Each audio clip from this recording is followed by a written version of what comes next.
From the NASDAQ market site in Times Square, I'm Meg Modic, and you're watching Behind the Bell.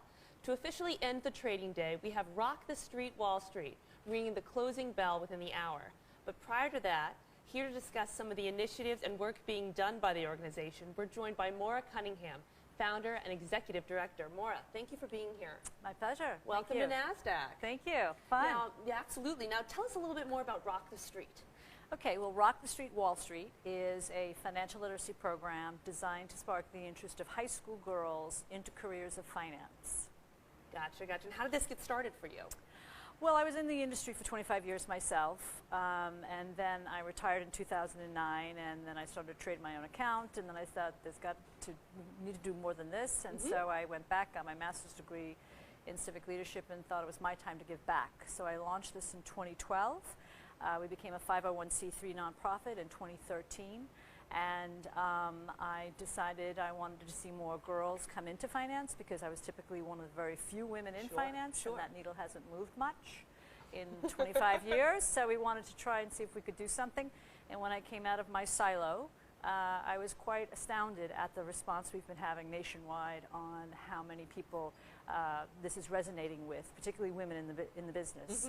And so that's how we got it started. Yeah, I can certainly identify with that. I mean, in my undergrad, I was always a minority in the class. Yes. And I loved everyone I went to school with, but you could definitely notice. And then absolutely when I was sitting in the lobby waiting for interviews, for internships, and then, first year out of college employment, I was, again, a minority, you know? And I remember standing in certain buildings waiting for people, waiting to get called up, and I would see people coming in and out for lunch, and I'd be like, oh, I'm not, I'm not going to get in here. That kind of thought, and that's very daunting.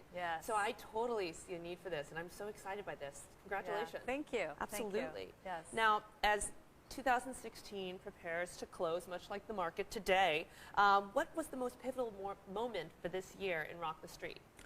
Well, we've had a few. This has been a banner year for us. Late October, we were invited down to the White House to participate in a STEM conference, Science, Technology, Engineering, and Math conference. And that was really inspiring to go down there and to meet others like myself who are trying to move the needle on all inclusiveness parties to come into STEM. So that was spectacular. This here today is another pivotal moment, of course. And then also I would have to say Judy Ricketts of TD Ameritrade getting involved with us and making a commitment to us.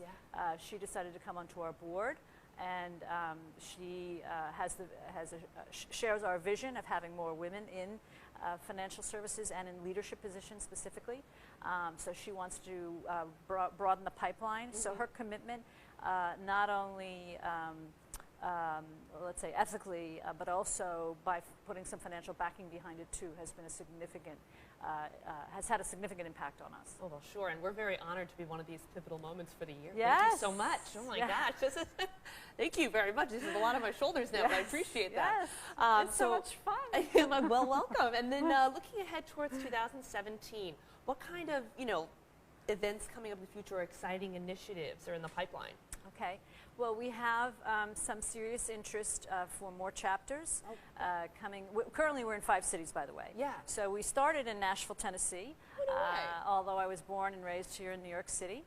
The baddest borough there is, the Bronx. I did go straight to Wall Street, but I have been in Nashville, Tennessee since 2002.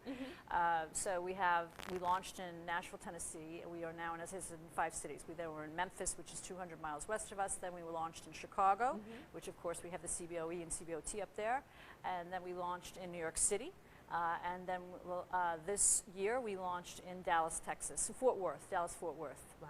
Yes. And so for coming up for 2017. Yeah. So as I said earlier, we have some very serious interest coming out of San Francisco, as well as Cleveland, Ohio, and also Pittsburgh, Pennsylvania. So this model can be in 40 cities. Yeah, certainly. So the traction is there. We've proven the model for the last 3 to 4 years. And so we are very excited about, as I said, the traction that we've been having.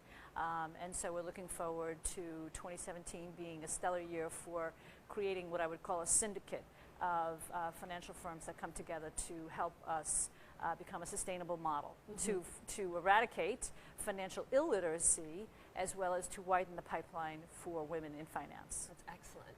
And I'm sure for a program like yours, mentorship is an extremely valuable tool. Yes. So for those experienced professionals out there who might be hearing about this and thinking to themselves that they can certainly identify with the experiences that you and I have described in terms of, being the minority in the room, especially at the table too. How can they get involved in this program? They can get involved by reaching out to us via our website. There are locations within our website that they can indicate interest.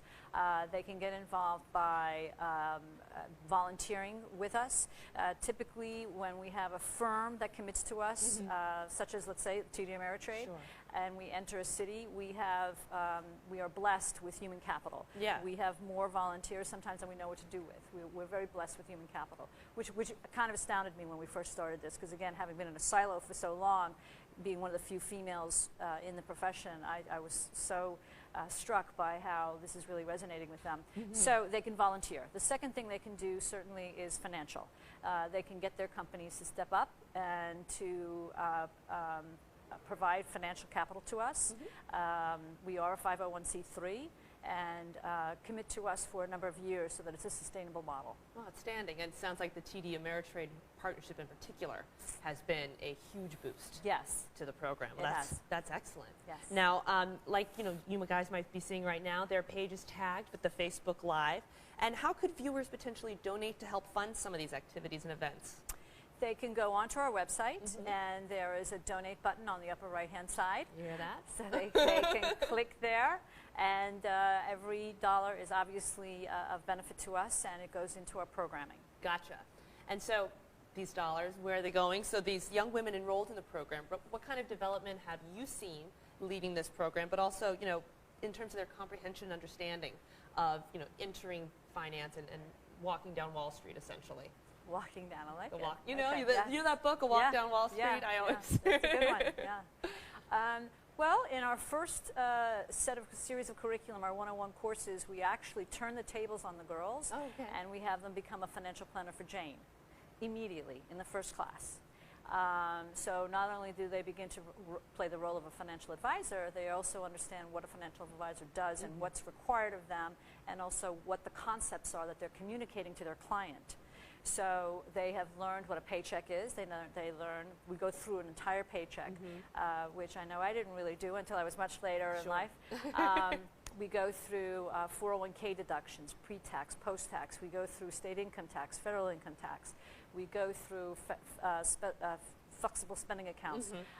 We go through Jane is a 28-year-old female. She's making $67,000 a year. Here she'd have to make more.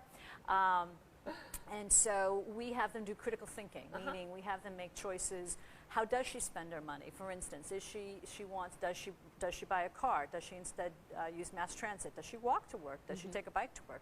Should she rent an apartment, or should she be starting to save for a house? Should she even save for a house? Wow. Should she be going to Europe and she wants to spend $6,000 on her vacation to Europe, or should she instead maybe go to Colorado where it's maybe $3,000 or something like that? And so they have to make these critical decisions quickly. They learn through our curriculum that they're critical choices, and so we get their critical thinking going, and we make it real. We make it very real for them. When I started the program, prior to starting the program, I did 24 field interviews with all different types of schools, public schools, private schools, single-sex schools, co-ed schools. And in doing the research, part of the academic research for my master's, which, by the way, the thesis was on how we lose girls at age 9 in this country in math. Age 9. Yeah. And it's one of the best-kept secrets, I don't understand why, but in this country. And so that's one of the things we're up against. And so we want to lift the veil on finance for these girls and tell them, quite frankly, that it's nothing more than first-year algebra. Right. So for the most part, those of us in the industry, probably 98% of us, only have to know first-year algebra. We do have our quants and algos, certainly, but 98% of us just need that. And we tell them, if you know first-year algebra, which when we say that, there's a sigh of relief in the room. They're like, oh, I can handle that. Yeah. And so not only for their personal financial reasons, but also for coming into the profession, that's basically what they would need. Well, and I can see looking at Jane's pay stub, essentially, and trying to figure out which of those first-year algebra formulas apply. Right. That's totally, and that's what it goes. And also, by the way, Jane and I have a lot in common to a point where I'm starting to get stressed out because if next year, as you're trying to do this planning, if you want to change Jane to Meg and get a little more real world scenarios there, happy to help. I think I would certainly appreciate it. I think we can arrange that. Thank you. Much appreciated. So, looking forward again. So 2017, what are your asks for 2017? Well, there are a couple of asks. Our first ask is for the industry, that is investment banks and firms, to form a syndicate. That is, we have tried over the years, probably 50, 60, if not 70 years, to try to eradicate financial illiteracy. It hasn't happened. It's not going to happen. I think our industry needs to take responsibility for this. And I think if they come together as a syndicate, when I was on Wall Street, we did syndicate, we did UITs. I know how to do this. I know we can do this together. So I think we need to form a syndicate, a financial syndicate, where they will come and they will commit to a certain level dollar amount each year for at least a 3-year period. Okay. So that we can get this out to the cities, because there is a demand for this. The second thing I would ask is that the C-level suites get personally involved in this. I have found in doing this in the last 4 years and making the asks that if I go through the HR department or corporate social responsibility office, it kind of falls flat sometimes. Yeah. Whereas when we have a leader such as a Judy Ricketts at the firm, we find that it's a top-down effect, and suddenly doors open wider, and there's legitimacy to what it is we're doing. And if there's that personal connection from the C-level suites, it happens. The third request would be, I want to hold on to 2017, and then hopefully I'll come back. Yeah. And we'll make a third request at that time. But those are my first 2 requests. Well, outstanding. All right. Well, we're waiting and with bated breath on that third. I really hope you have the most successful year in 2017. Thank you. And your expansion, all the best of luck. Thank you again for being here today to close the market with us. My pleasure. Absolutely. Really, a lot of fun. All right. And to our viewers, thank you for joining us and watching. Again, if you have any interest in getting involved or in donating, their Facebook page is linked, and there's a lot of opportunities to donate from there or get involved. So again, thank you for watching today, and keep looking for more coming from the NASDAQ market site here on Facebook Live.